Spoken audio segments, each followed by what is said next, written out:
WrestleMania is shaping up. So many matches added to the card just this past week. We had a Rey Fenix debut. We got Penta in line for an IC opportunity.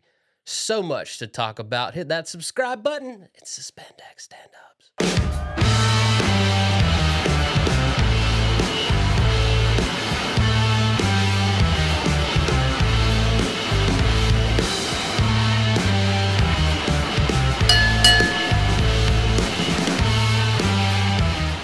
What's up, buddy? What up? What is? I see something new to the arena. Some what wild is this? stuff happened this weekend, y'all. I know this is a wrestling podcast, but it's the Spandex StandUps. We do stand up. It was the Nashville Comedy Festival in town. We had a little show called Kill Tony here at Bridgestone Arena, and somehow, some way, I got to go up and do 60 seconds of comedy. There you go. And for those of y'all that have never seen the show, if you do well, you get a joke book this size, and if you do poorly, you get a joke book the size of like the small dictionary. You'd get a Scholastic Book Fair. Okay. Growing up. Yeah, book fair was my time to shine.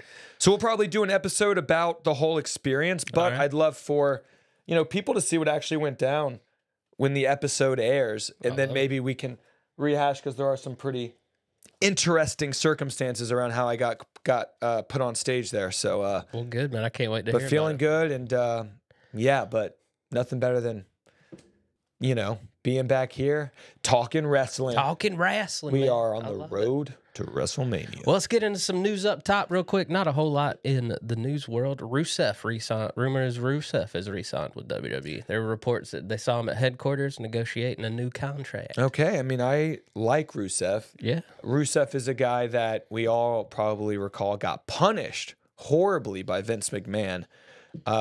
Actually, funny enough, while I was working at TMZ, he did an interview with TMZ, him and Lana, and it was about his match that was going to be with The Undertaker.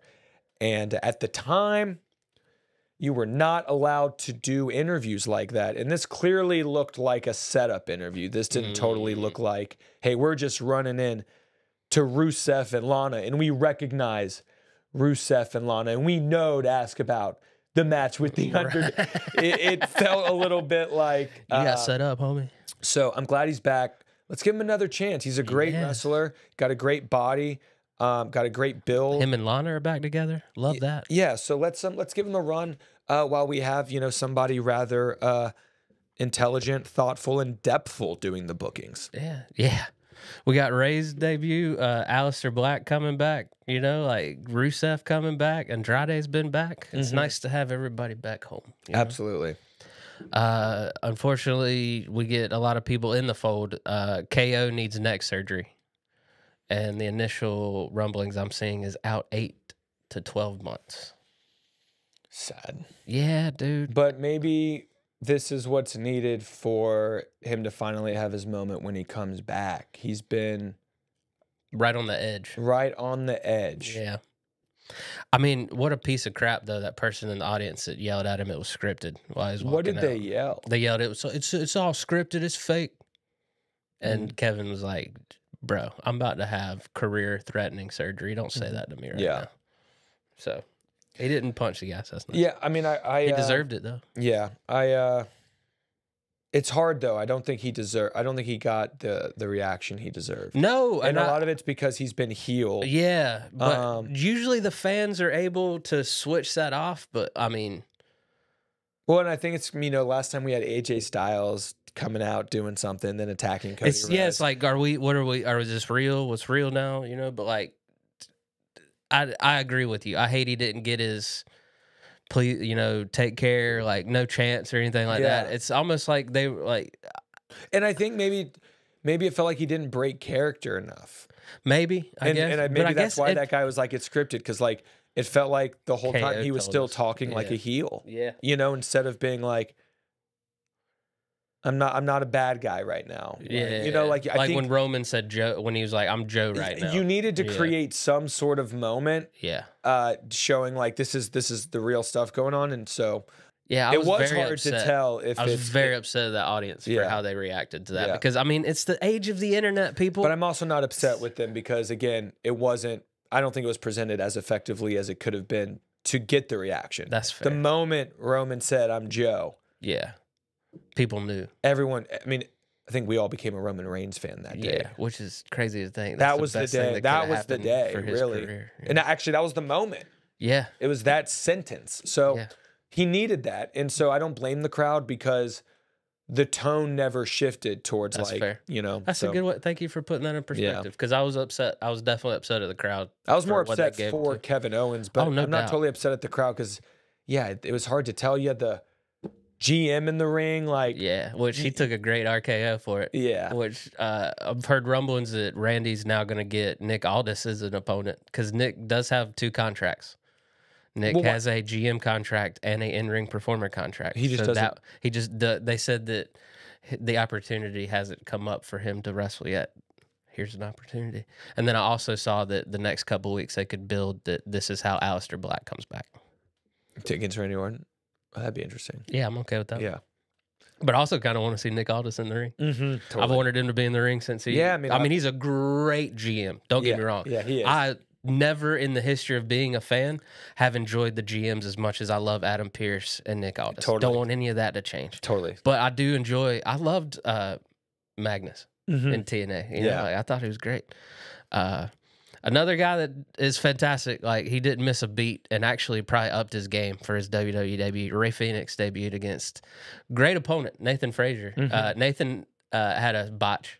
He missed the rope a little bit. But other than that, great match. Yeah, they were trying to give him some shit about it, but then he recovered. Oh, no doubt. I mean, you can't go that fast and not mess up from time to time. Totally. You live on that edge. Do you want fast pace? Then he's gonna mess up. Right. But Ray looked flawless. Yeah. He was everything I loved about Lucha Underground. Those first months of AEW when they were pushing Ray to the moon. Awesome. You know, this looked just like he seems recharged. He seems rejuvenated. Him and Penta both look as happy as they can be to be in WWE. So I just think we're about to get the best work of their career. Totally. Interesting they're keeping them separate for right now. Yeah. Which is good. Introduce us to them. Let us know, and then you can do the thing. Yeah, I don't think they want us comparing them. No. One's on SmackDown. I like it. We got the opportunity for one to be U.S. champ and one to be IC champ. That'd be pretty cool. Yeah. You know? Whew. Charlotte and Tiffy got a little spicy. I loved it. Got a little off script. I didn't love it, actually. Charlotte's not holding up her end of the bargain in this feud. She got flustered. How are you a lifetime heel and you got flustered at the crowd booing you? What sense did that make? She didn't know what to say. Did you hear what she was saying? It was terrible. It was so bad. It made Tiffy look great, actually. And then the whole Kaiser's in my DMs, I'm like, all right, even that wasn't a good comeback. I love that the memes afterwards were like, the only man in the history of men that everyone knew immediately he hadn't cheating on her. Right. No one believed Charlotte was. You got Tiffany Stratton? Come on. So, yeah, there's something about Charlotte that just feels off and disconnected from the current product. And I think it kind of makes sense. Yeah. When was the last time we saw her really before this in something like major? Would it have been the build up to 38? Yeah. I'm sorry, the build up to 39 against Rhea. But still, to me, it didn't seem like she was all there for that. I don't feel like we've got her best work since Becky and Ronda. Yeah, agreed. And the product has changed significantly since WrestleMania 39. I mean, WrestleMania 40 was such a turning point. Yeah. Triple H taking over, Netflix, the way that it's shot now, the fact that it's looser. Yeah. Yeah. You know? Yeah, she probably can't handle that. It's more ECW backstage vibes than the corporate. And I think she blanked. I mean, when was the last time she had to really I don't know. So it was tough to watch. Yes.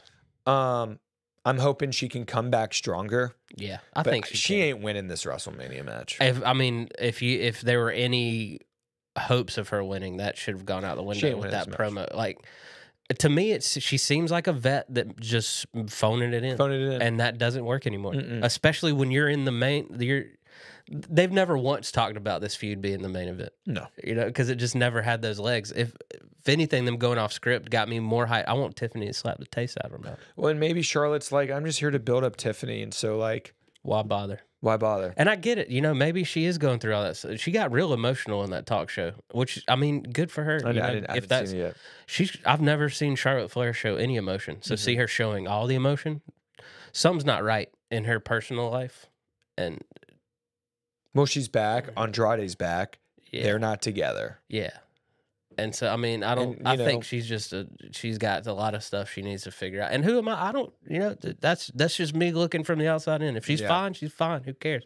But to me, she just seems like wrestling Tiffany Stratton at WrestleMania is the furthest thing from her mind. Yeah, and it's sad. Yeah. Jacob Fatu gets his first Mania match against LA Knight for the U.S. title. Random, but I'm into it. Again, this It was a good WrestleMania. last minute standing match, though. Yeah, really good. But this WrestleMania is weird. Yes. It's The not, pairings. It's not. It's weird. It's less about storylines. It's more about titles and earning it, and it just feels. It really feels like they're not trying to really, like they know. It just doesn't. I don't know. It's something. I'm excited about this match. Yeah. But I also have to comment on the fact that some of these WrestleMania matches, they're not about the story. And most WrestleMania matches, in a lot of ways, in some sense, are about stories culminating. Yeah. No, I get you. This definitely doesn't feel like the season finale that we're used to WrestleMania being. I get that for sure. To me, which I kind of like. I actually like that. It's like, no, I want to see what happens. Because to me, the intriguing part of this match to me has nothing to do with LA Knight whatsoever.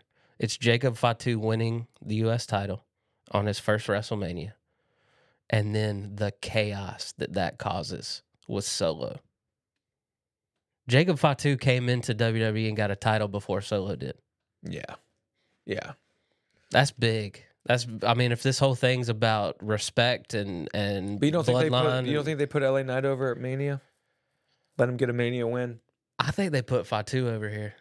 It's either that or the bloodline Solo's going to cost him. Yeah. So I mean, because you're not going to let LA Knight cleanly beat Fatu. No.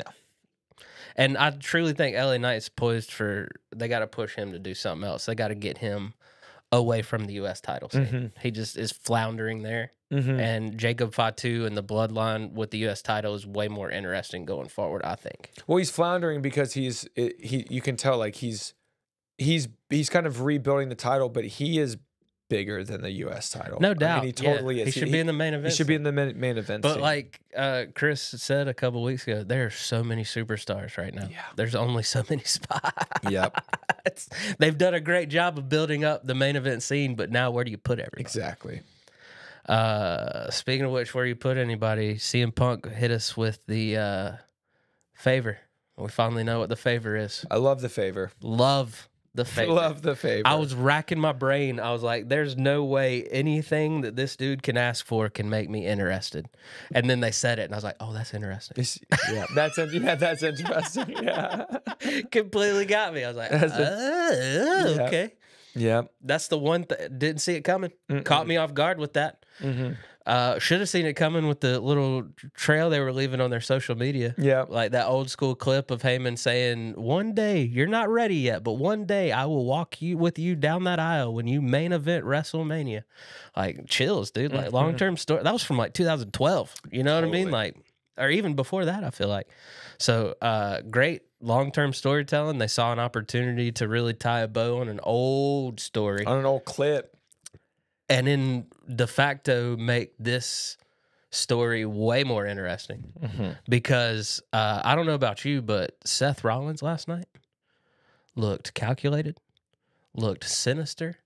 He came out and got in Paul Heyman's face knowing it would draw out CM Punk. And then to pull back on the curb stomp and be like, now you owe me a favor. Fantastic. I'm hyped. I went from not caring about this match to super caring about this match in the SmackDown and the Raw segments. Yeah.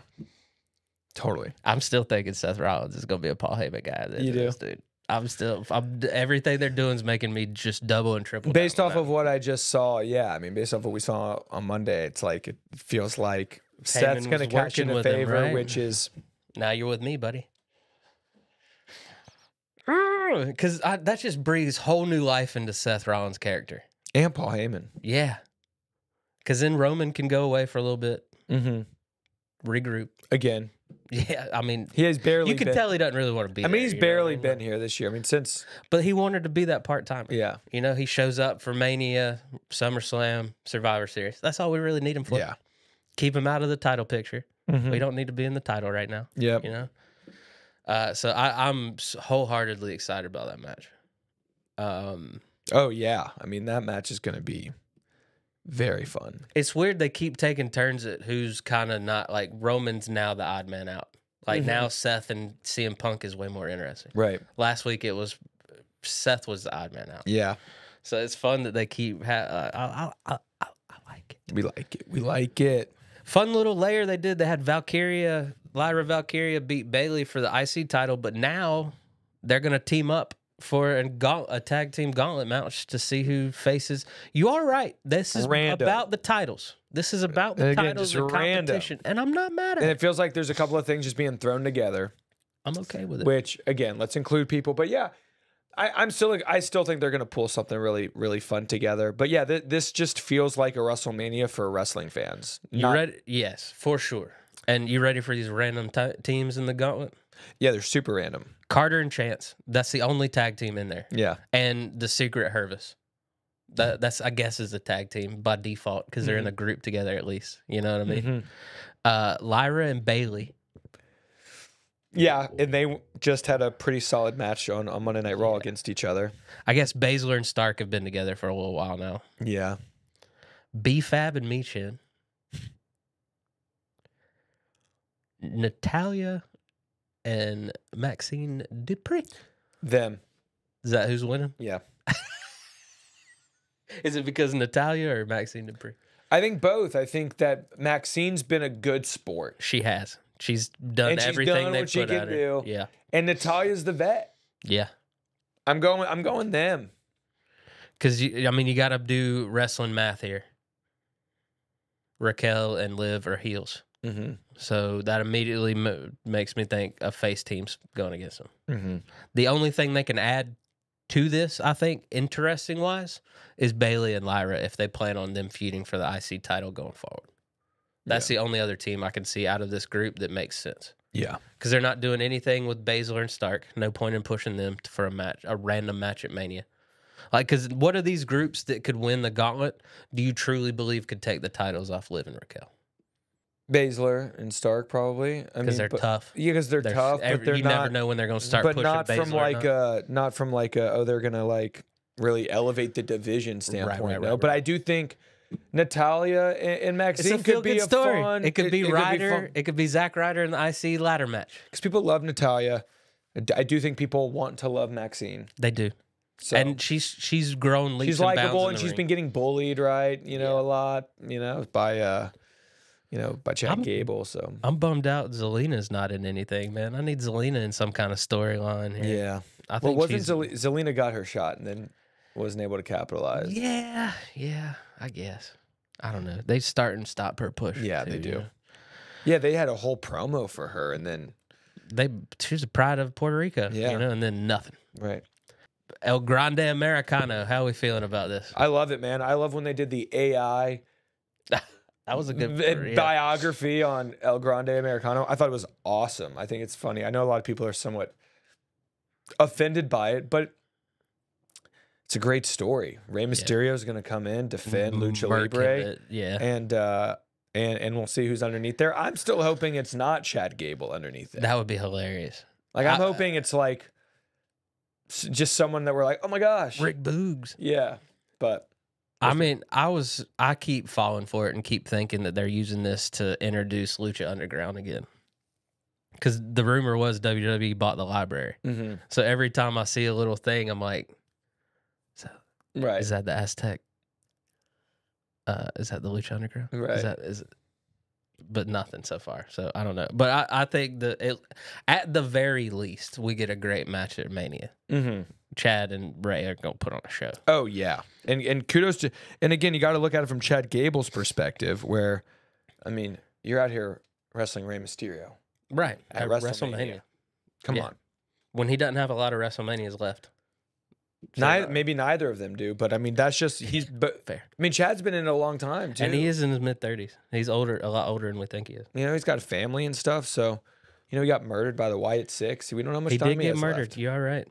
Where are y'all at, man? I guess they're waiting for after WrestleMania. Like, Maybe what's the something point of happened bringing them? at Mania with Alexa. Where's Alexa Bliss been? They've completely pulled her because of the Wyatt Six. Mhm. I'm going to go ahead and say it, man. That was the promo of Jey Uso's career. Yes, it was. When he came in, I was like, he's on to something here. When he's like, Gunther, you got a mom? I was like, oh, that's good. And then they were doing yeet, and he's like, we're not yeeting tonight. You talk to your mom. I was like, I was like, this is the Jey Uso I've been wanting. Mm-hmm. Yeah, it crushed. This is the I'm not scared of you anymore, Gunther. Mm-hmm. Like, and to have Gunther, this monster heel that they've done great building up the last little bit, to just stand there in silence and just be like, you're right, I've got to take this on the chin, was so good and added so much to the power of the words coming out of. They didn't need to get physical. They didn't need to throw hands. Jay just let him know, like, you sparked a fire. You're going to have to deal with this. Mm-hmm. It was so good. Mm-hmm. Yeah, it was like, great. I mean, I didn't think you could say, and now it's personal, a different way, but damn if they didn't. Right. It was so good. Told such a good story. And I mean, I've been hyped for this match the whole time because I think I believe in Jey Uso, and I'm hyped for Jey Uso. But this match is going to be fantastic. Yeah, they've really turned this feud around. She asked me, why didn't I protect Joshua? Yeah. Use government names out here. I love it. Oh, man. New Day showed some intensity. Mm-hmm. Finally got that heel New Day. Not just the, we're not talking, we're not taking questions. They tried to break their necks. Yeah. From wrestlers that have bad necks. Love it. Yeah. God, I love the New Day. Yeah, man. Love it. I get what you're saying. This feud could be super intense between them and Street Profits. That would be dope. But I might be onto something here with the War Raiders. Yeah. They might be onto It's a something. good start. Here. It's a good start. I mean, like I said, I was so just angry that Tony Hinchcliffe was on commentary during this Especially match. during this match, because it was a good match, and it just, it kind of took away from things. It did. Yeah. So, but I enjoyed it. I like this feud. Like, there's not a lot of tag teams on Raw. Yeah. And just to have the Judgment Day out of there and the War Raiders, a new opponent. Yeah. Yes. I guess the last thing to talk about, man, is the four-way for the IC title. Very surprised by this match. A fatal four-way, but I think it's going to be killer. Yeah. I want them to go all out. Yeah. You know, because there's no rules in a fatal four-way. No. No disqualifications. You can do whatever you want, really. In 2000, but they're all great wrestlers.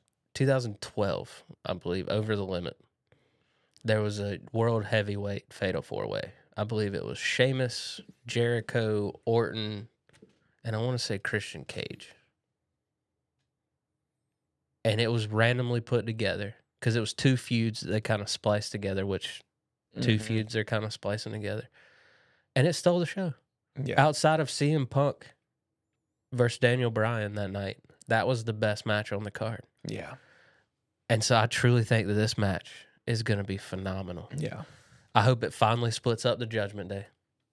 We're done with that. Yeah. We need to move on from Judgment Day. Every single one of those people have a direction and need to go in that direction. Mm-hmm. I hope this catapults Dirty Dom into a super heel. Mm-hmm. This gets Finn back in a face run. And I would like Penta to walk out with the IC title. I think he's walking out with the IC title. They've been pushing him to the moon. Yeah. You know. I mean, they've clearly shown he's going to wrestle every week on Raw. Mm-hmm. So I would like the IC champ to wrestle every week on Raw. Yeah. Like, they're doing, you can say what you will about LA Knight's U.S. title run, whether it's been up to snuff or whether it's not. Wrestling. He wrestles every week. Yeah, I mean, and same with, Braun. Yeah. Braun's out here doing something every week, throwing somebody around, getting thrown around. I want to see what's next for Braun Breaker. Like, I don't say this a lot, but I feel like the IC title's holding him back a little bit. Like, Yeah. I need to see more character development from him. I need that next feud to be like, oh, that's Braun Breaker. Well, I think it's going to be Goldberg. He's going to get Goldberg's retirement match? Goldberg's retirement match. Okay. And I'm I good think with everyone that. would love Braun Breaker if he retired Goldberg. Yeah, I would. Perfect way to put Biggest. him over. I'm already a big Braun Breaker fan. I will be his #1 fan if he retires Bill Goldberg. Yeah, I think that's how you do it. I think there's you bring in the familial, you bring in the history. That is great. That's what I think you do. I like that. I mean, to be honest with you, I worry he's too athletic for Goldberg. Right. He might kill Goldberg, actually. That spear he put on where he did the flip. Oh my gosh. That was crazy. The spear flip? Yeah. That was wild. And then got up and did it again in the ring. That's crazy. The dude's a freak athlete, That was man. crazy, Like, man. Yeah. I just can't wait. I inevitably can't wait for the matches. Like, I can't wait to see him against Roman Reigns. Mm-hmm. I can't wait to see him against Seth Rollins. I really want a big, big match between him and AJ before AJ calls it quits. Mm-hmm. Like, we got to start knocking some dream matches off this dude's list. Yeah. Because he's got the talent. He can go in the ring. He's got the tough guy charisma that lets him be quiet, the strong, silent type, so you don't have to worry about his promo that much. Mm-hmm. If he comes out one day and gives us a magic math promo like his uncle one day, then so be it. But the dude, he gets up there and barks, and the people love it. And people love it. I love Braun Breaker, and I want him to push him to the moon and back. Totally. Well, where are we at with the road to WrestleMania, man? How you feeling about things? You know, they added the Logan Paul, AJ Styles match. They added Ray Americana, Grande Americana. They added we know we're finally getting Jade and Bianca. You know, the IC four-way, we know Liv and Raquel are fighting one of these teams. So it's starting to take shape. Yeah, it feels like a big mess. Yeah. But not in a bad way. Yeah. I got to start weeding but through it just some kind of stuff. just feels like a big mess. Yeah. And I'm hoping that maybe this is the big fireworks finale where it is so much going on, but then at the end we're left with clear direction. Yeah. I mean, you did call it. You said once they got off the European tour, it'd get more personal. Mm-hmm. We saw Gunther and Jimmy. That was very personal. Totally. So I got a feeling they're going to ramp it up. They got, 3 more shows? Well, yeah, you've got SmackDown, Raw, SmackDown. Then the show of shows. Mm-hmm. So that means next week we got to do a WrestleMania go-home show, huh? Yes, we do. Well, we're going. We got some guests for you. We got some fun things planned. It's gonna be fun. But where can they find you? What you got coming up? Where can you find me? I'm around, y'all. Check out that Kill Tony clip when it comes out. Yeah, when that comes out. But I'm around. I'm doing some shows in Franklin with Comedian Discovery coming up. I'm in Chattanooga, Tennessee, actually this weekend, April 11th and 12th at the Comedy Catch, hosting for Alex Voluto. Oh, nice. Yeah. And then, yeah. But follow me on Instagram at Evan Berke.